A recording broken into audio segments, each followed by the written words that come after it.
Baba mtakatifu, Mungu wetu uliye hai, uketie mahali patakatifu, mahali pako pameinuka katika kiti cha enzi. Umekaa mahali pa utukufu na mamlaka. Haleluya. Jina lako Mungu wetu uliye hai na litukuzwe, na ufalme wako unaendelea kuimarika katika ulimwengu huu na hata milele yote.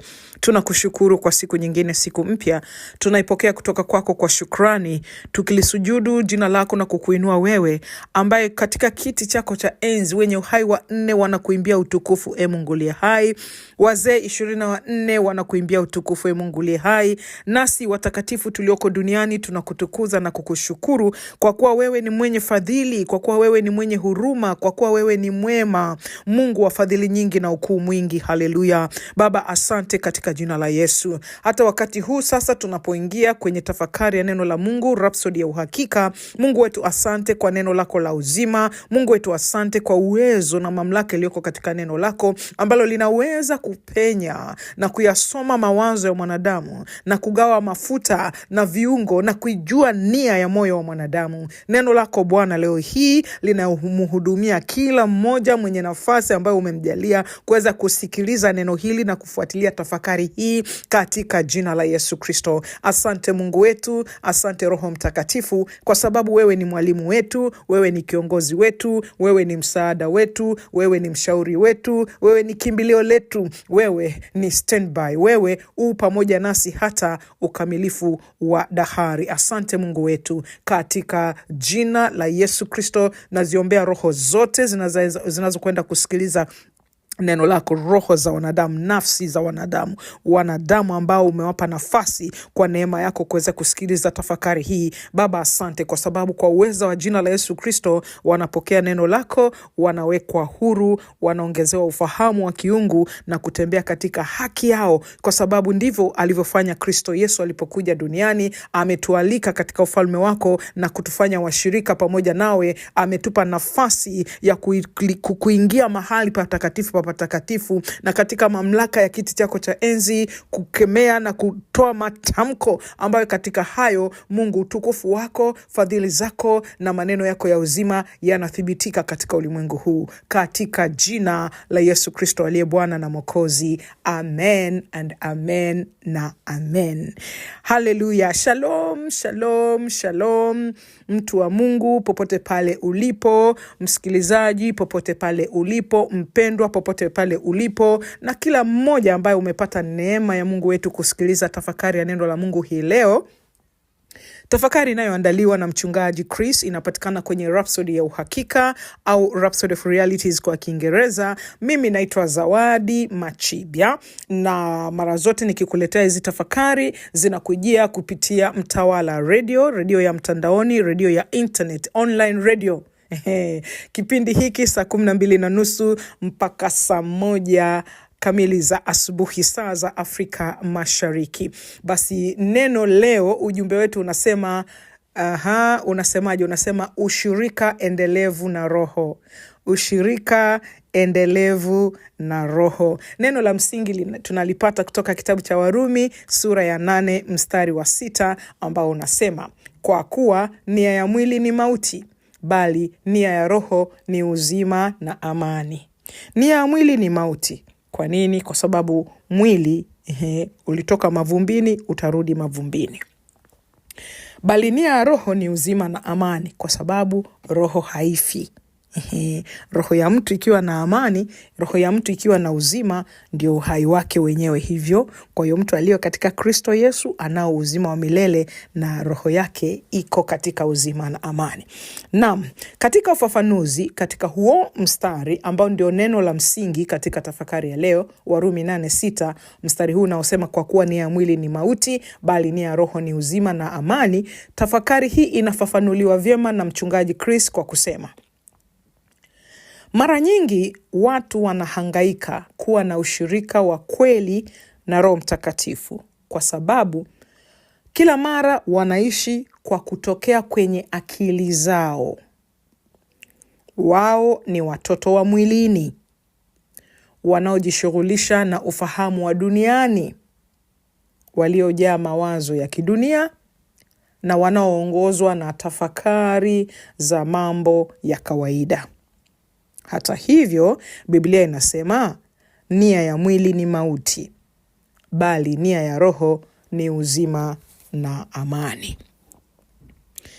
Kama kuna jambo lolote linalopaswa kuwa la kudumu kuhusiana na wewe, ni kuishi katika ushirika wa daima na Roho Mtakatifu, kutambua nafsi na nafasi yake, kuzungumza naye na kutembea naye kila siku.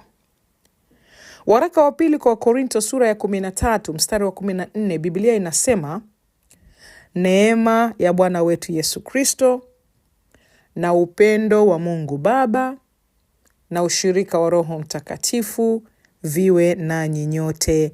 Amina. Haleluya. Naam, Mchungaji Chris anaendelea kusema, zungumza na Bwana kila wakati. Usiombe tu pale unapohitaji kitu. Badala yake, dumisha ushirika endelevu wa upendo kati ya roho yako na yake. Ushirika huo ndio anaoutaka endelea kufanya kuwa hai, yani unaukuza ule ushirika. Waraka wa kwanza kwa Wakorintho sura ile ya 1 mstari wa 9, Biblia inasema, Mungu ni mwaminifu, ambaye mliitwa naye muingie katika ushirika na mwanawe Yesu Kristo Bwana wetu. Ushirika ni mawasiliano, kujumuika pamoja, kunywa pamoja. Kuanzia kitabu cha Mwanzo hadi Ufunuo, tunaona kwamba Mungu huzungumza. Alizungumza na uumbaji ukawepo. Alizungumza na Adamu, Nuhu, Ibrahimu, Musa, manabii na kupitia mwanawe Yesu Kristo. Haleluya. Hata leo kupitia neno lake na Roho Mtakatifu bado anazungumza. Kwa hiyo jifunze kusikiliza na kuzungumza naye katika ushirika wa kweli. Huo ni uzima katika roho. Haleluya. Oh, haleluya. Maombi. Mpendwa Baba, asante kwa kuniingiza katika ushirika mtakatifu nawe. Ninatambua uwepo wako ndani yangu na ninafurahia fursa na baraka ya kuwasiliana nawe kila siku na siku zote. Kupitia ushirika huo, ninaongozwa, nimeimarishwa na nimetiwa moyo kuishi maisha ya juu zaidi katika Kristo na kutimiza kusudi langu. Katika jina la Yesu Kristo. Amen.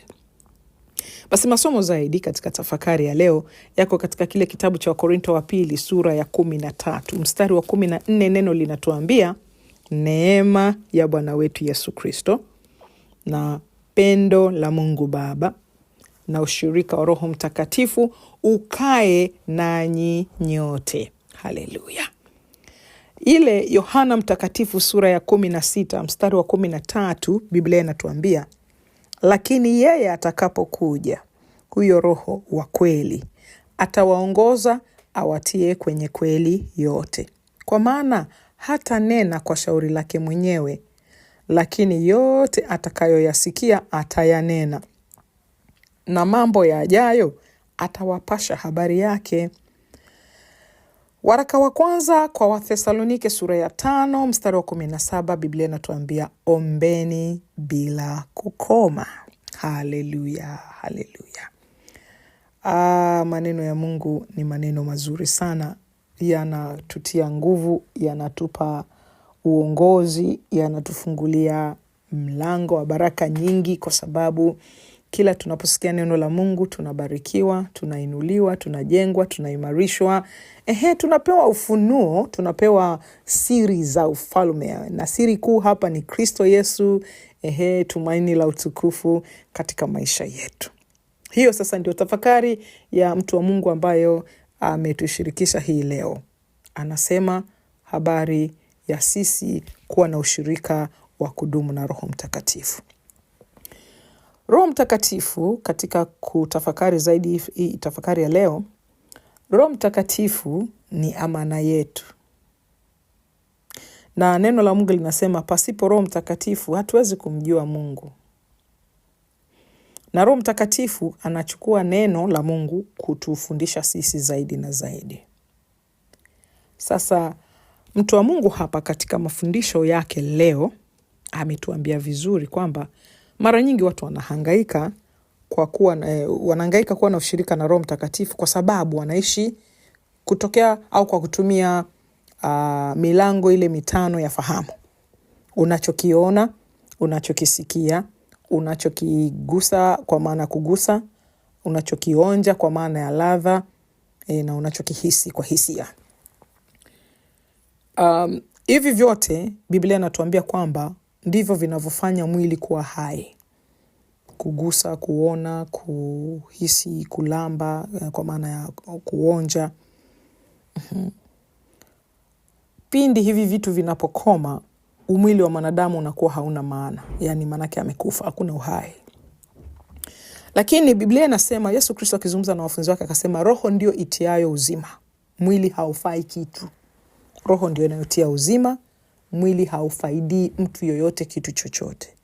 Kwa sababu mwili umetoka kwenye udongo, alafu baada ya muda roho itakapomaliza safari yake duniani, itarudi kule ilikotoka, mwili utabaki hapa. Ndio maana hapa neno linatuambia kwamba nia ya mwili ni mauti. Nia ya mwili, yani mwili kazi yake, kila kukicha kazi yake unataka ufe. Mwili unataka ufe. Kila kukicha mwili unatafuta mauti, ufe. Nia ya mwili ni mauti. Lakini roho sasa ya mwanadamu inakaa ndani ya huo mwili. Roho nia yake ni uzima. Kila wakati roho inataka iwe hai, iwe hai, iwe hai. Watu ukizungumza nao sema unataka kufa, hapana, mimi sitaki kufa. Roho asili yake ni uzima na amani. Roho haipendi kugombana na mtu yeyote. Mwili kazi yake kutaka kufuata mazingira, kufuata kile kinachoonekana, kwa sababu mwili unatazama vitu vya kidunia.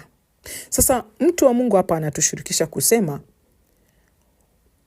utajikuta unahangaika kuwa na ushirika wa kweli na Roho Mtakatifu kama macho yako, mwili na kila ulicho nacho unakielekeza kwenye kuishi kutokea kwenye akili zako. Manake mwili unataka mambo yake. Labda ulale tu, labda utazame tu kwenye yalioko kwenye mitandao ya kijamii hivi, labda tu ufuatilie yanayotokea hapa duniani. Sasa wakati unajishughulisha na ufahamu wa duniani, unakuta unajijaza mawazo ya kidunia. Alafu sasa unaanza kuongozwa kutafakari mambo ya kawaida ya duniani.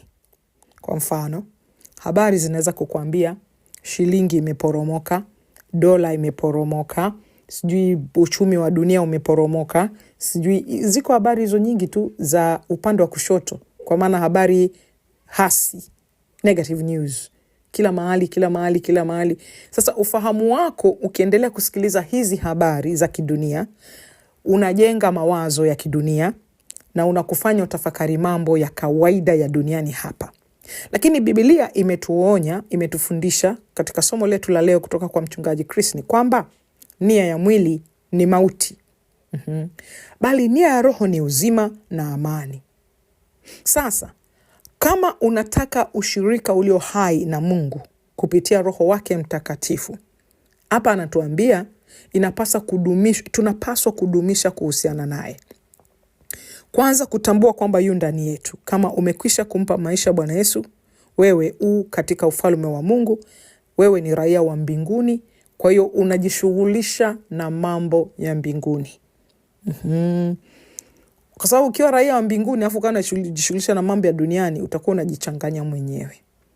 Kwa hiyo hapa tumeambiwa kwamba ili kuweza kudumisha uhusiano na Roho Mtakatifu, ni vizuri kumtambua kwamba anaishi ndani yetu na yuko hai. Ni vizuri kutambua kwamba yu pamoja nasi na tuweze kuzungumza naye kila wakati. Na ni vizuri siku zote unapotembea ujue unatembea pamoja na Roho Mtakatifu, maana wewe ni nyumba ya Roho Mtakatifu.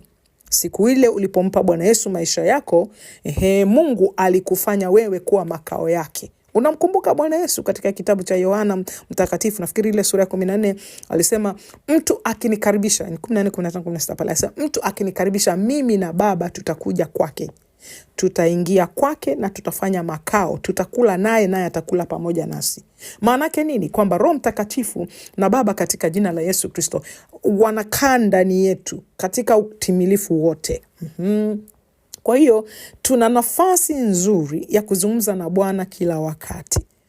Sio tu unapotaka kuomba kitu ndio Bwana naomba hiki, Bwana naomba hiki. Vipi kuhusu tunasema to commune, yani kuwa tuna ule ushirika wa kuzungumza naye. Tutakupa mfano. Ule mfano ni labda una rafiki yako. Huyu rafiki yako mnazungumza kila wakati. Labda hujaongea naye asubuhi, mchana utampigia. Hujaongea naye mchana, jioni utampigia. Labda hujazungumza naye siku nzima.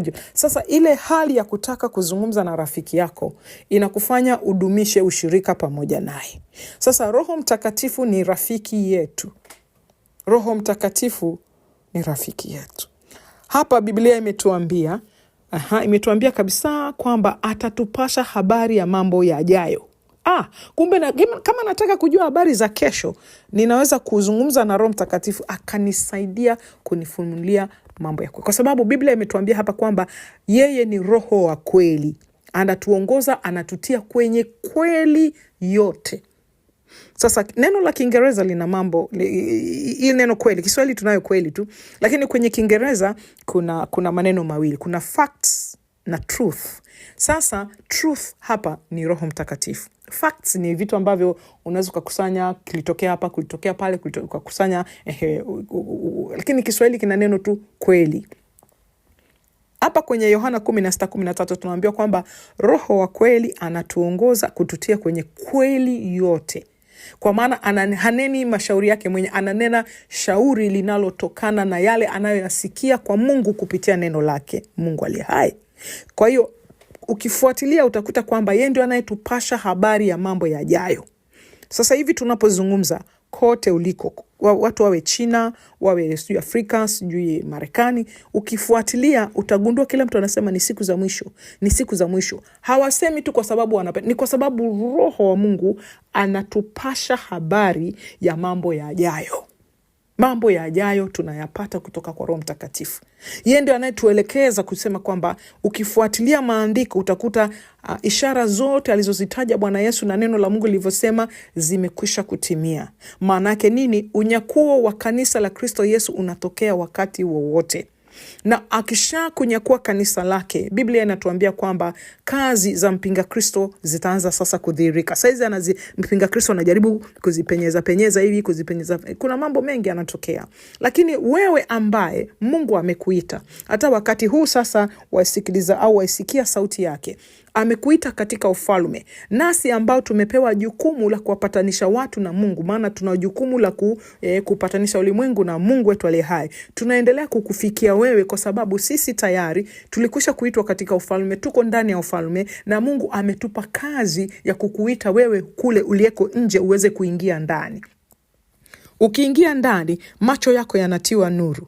Maana kwa sababu Roho wa kweli atakusaidia, atakuongoza kukutia katika kweli yote.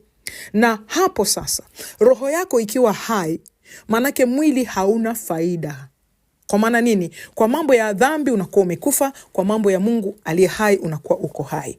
Ndio maana Paulo alisema, tangu sasa mtu na asinitaabishe, maana ninazichukua chapa zake, ninazichukua mwilini mwangu chapa zake Yesu Kristo. Maanake kwamba imani ninaishi kwa imani ya mwana wa Mungu Yesu Kristo aliye hai.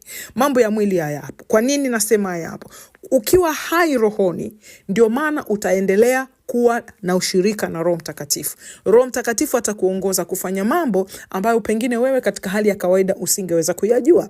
Kwa mfano, nitakupa ushuhuda. Kuna mtu kipindi fulani, sio mbali sana, siku si chache, alikuwa amesukumwa kuomba, akaanza kunena kwa lugha, ananena kwa lugha kama dakika 20 hivi hadi 30. Baada ya yale maombi mazito mno ya Roho Mtakatifu, Basi ikawa kama ili swala limeisha. Huyu mtu akaendelea na shughuli zake. Baada ya dakika 15-20, huyu mtu, mtoto wake wa kiume akaja nyumbani. Alivyokuja nyumbani anaonekana amesawajika, anaonekana anamwambia huyu mtu, nimepigwa, nimekutana na watu 20 wamenivamia. Wamekuvamia, imekuwaje? Wamenivamia watu 20. Kwa hiyo kijana anamuelezea huyu mtu kilichotokea. Huyu mtu ana uhusiano naye, ni mzazi, ana uhusiano na huyu kijana. Sasa anaangalia, anaona hii hali. Baadaye anakuja kukumbuka kwamba yale maombi mazito ambayo Roho Mtakatifu alimsaidia kuomba, kumbe alikuwa anafanya maombezi kwa kijana wake ambaye alikuwa nje, ametoka muda mfupi tu kwenda mahali kidogo na kurudi, anakutana na hilo kundi la watu wapatao 20 wamemvamia. Lakini atukuzwe Mungu aliye hai kwamba kijana alirudi akiwa salama, na maumivu kidogo na damu kidogo mahali, lakini amepambana na watu 20. Kwa nini nakwambia hivi? Nakwambia ushuhuda kwa sababu Mungu wetu ni wa kweli na ni wa rehema nyingi na wa upendo mwingi. Tukiwa katika ushirika pamoja naye, Biblia inatuambia kwamba atatupasha habari ya mambo yajayo. Wewe unaweza kujisikia tu unataka kushirikiana na Roho Mtakatifu katika kuomba, kumbe Roho Mtakatifu anakuingiza katika maombezi ya hali ambayo wewe binafsi huwezi kuijua. Hicho ndicho kilichotokea. Huyu kijana akawa amehifadhiwa maisha yake, ametunzwa na kulindwa kwa sababu ya maombi ambayo yalifanyika kwa njia ya Roho Mtakatifu. Sasa hapa mtu wa Mungu anatukumbusha kutuambia kwamba nia ya mwili ni mauti kwa kweli. Lakini anasema zungumza na Bwana kila siku. Maanake iweke roho yako hai kwa Bwana. Masikio yako ya rohoni yawe wakati wote yako tayari kusikia Mungu anasema nini. Na si tu kunyamaza, zungumza naye kama ambavyo unaweza kuzungumza na rafiki yako. Usiombe tu pale ambapo unataka kuomba kitu. Pale unapohitaji kitu ndio unaanza kuomba. Hapana. Badala yake dumisha ushirika endelevu. Roho Mtakatifu anapenda mazungumzo. Kuna ile kuzungumza, mazungumzo. Alafu kuna maombi.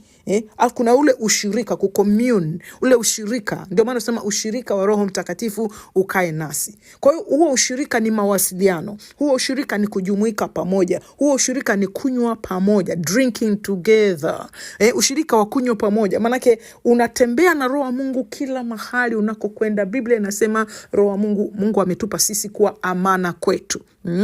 Kwa hiyo Roho wa Mungu ni rafiki yako. Biblia inamuita msaidizi. Biblia inamuita mfariji. Biblia inamuita mshauri. Mshauri unakuwa, kwa mfano, nitakupa mfano mzuri. Ukiwa na ushirika mzuri uliojengeka na Roho Mtakatifu, ukienda, kwa mfano, unaenda dukani, unaenda sokoni, unataka kufanya jambo, utamuuliza, tuendeje hapa? Atakwambia, hapo usiende. Hapa nitakupa mfano mmoja mfupi ambao ni ushuhuda ambao Bwana alinitendea. Kuna siku nilikuwa nataka kwenda mahali, kwenda kwenye mji si mbali kutoka hapa ninapoishi. Sasa najiuliza mwenyewe, niendeshe gari au nitumie usafiri wa umma? Niendeshe gari au nitumie? Nikamuuliza Roho Mtakatifu, nisaidie, niendeshe gari au nitumie usafiri wa umma? Roho Mtakatifu akaniambia endesha gari. Akasema endesha gari. Sasa nikasema okay. Kwa sababu kidogo nikawa nabishana, baadaye nikasema ngoja nitii sauti, nikaendesha gari. Nimeendesha gari, nikafika mahali hapo nilipokuwa naenda, nikapata nafasi nzuri tu ya kupaki gari, kwa sababu kupaki gari hapa lazima ulipe hela. Kila mahali unapoenda, nafikiri kila mahali, kila mji ulivyo uko hivi, upaki tu gari popote. Kwa hiyo nikapaki gari mahali ambapo wakati huo kulikuwa huhitaji kulipa hela. Nikaenda kufanya nilichoenda kufanya. Wakati narudi, mtu ananipigia simu, ananiambia, tafadhali niko hospitali, unaweza kuja kuniona? Baadaye ndio nakuja kugundua, kumbe aliponiambia niendeshe gari, baadaye alikuwa na maana ya kwamba niendeshe gari baada ya shughuli nilikuwa naifanya. Huo usafiri unipeleke hospitali kumsaidia mtu mwingine ambaye alikuwa amelazwa hospitali kwa sababu alikuwa amevunjika mguu. Na nilikuwa sina yani ni hali ambayo ilinilazimu kwenda kumuona. Kwa hiyo usafiri ule ukanisaidia, kwa sababu katika kwenda kumuona tunamuombea huyu aliye mgonjwa, nikawaombea wengine wagonjwa wengine, na wengine ambao walikuja kumpa maisha yao Bwana Yesu wakaokoka kwenye ile ward. Sasa naunganisha ushirika wa Roho Mtakatifu aliyenisaidia endesha gari, kwa sababu kama nisingekuwa nimeendesha gari ingeweza kusema pengine nitahitaji usafiri wa umma, utachukua muda mrefu, baada ya hapo uende kuna foleni, baada hapo uende tena, alafu mpaka ufanye, manake ningeweza kurudi nyumbani ningerudi nyumbani muda labda saa 6 za usiku. Lakini kwa sababu kulikuwa na uwezeshwaji uliotokana na ushauri wa Roho Mtakatifu, mambo yote yakawa yameenda kwa usalama na kwa haraka. Ni mfano ambao pengine mtu mwingine sasa mfano mbona mdogo tu, mtu mwingine angeweza kuamua kufanya. Ni sawa, lakini mimi natambua kwamba ni Roho Mtakatifu alinisaidia kunipa majibu, kunipa ushauri wa nini nifanye katika hicho kitu. Na ukitaka kujifunza vizuri sauti ya Roho Mtakatifu, embu zungumza naye hata katika mambo unayoyaona ni madogo. Biblia inasema Bwana hujishughulisha mno kwa mambo yetu. Kama Mungu anajishughulisha mno kwa mambo yetu, haijalishi ukubwa wa jambo au udogo wa jambo. Kwa mfano, unataka kupanda daladala hii kwenda sijui mahali gani, au unataka kupanda matatu hii sijui unakwenda mahali gani. Embu zungumza na Bwana, muulize. Atakuongoza, atakwambia sio ya saa hii, nenda ya saa 7 au nenda ya saa 4. Kwa nini? Kwa sababu anaijua ile kweli. Na Biblia inatuambia kwamba atatupasha habari ya mambo yajayo. Sasa inakuwa mambo yajayo kwa muda mfupi, mambo yajayo kwa ajili ya kesho, mambo yajayo kwa mwaka ujao, lakini pia mambo yajayo kwa ajili ya siku za mwisho, kwa sababu unyakuo wa kanisa wakati wote unatokea. Kwa hiyo sisi sote ni washirika wa Roho Mtakatifu kama tunampa nafasi vizuri. Na hapa tunaambiwa kuanzia kitabu cha Mwanzo hadi Ufunuo tunaona kwamba Mungu anazungumza na Roho Mtakatifu anazungumza nasi.